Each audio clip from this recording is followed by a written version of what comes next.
છેડતા આખલાનો આતંક, પણ ગૌરક્ષકોની સિંઘમ એન્ટ્રીએ બચાવ્યા જીવ। થરામાં માસૂમ બાળક અને મહિલા પર કાળ બનીને ત્રાટકેલા આખલાને ગૌરક્ષક શૈલેષસિંહની ટીમે ગણતરીની મિનિટોમાં જ નાથ્યો। બનાસકાંઠાના થરામાં આજે કાળજુ કપાવી દે તેવી ઘટના બની। ગોકુળનગર સોસાયટી પાસે એક બેકાબુ આખલાએ તેડાયેલા બાળક સાથે જતી મહિલા પર જીવલેણ હુમલો કર્યો।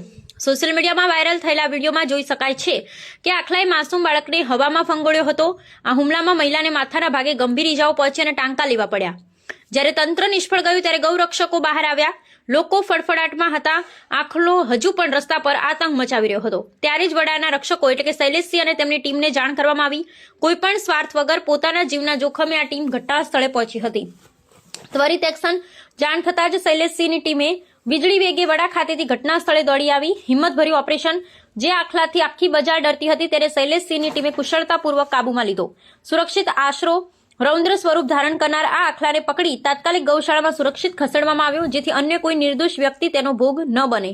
લોકો વાતો કરે છે પણ આ ગૌરક્ષક કામ કરી બતાવે છે। જ્યારે આખલાએ બાળકને હવામાં ફંગોળ્યો ત્યારે અનેક લોકો લાચાર હતા, પણ શૈલેષસિંહની ટીમે મેદાનમાં ઉતરી સાબિત કરી દીધું કે માનવતા અને હિંમત હજુ જીવંત છે।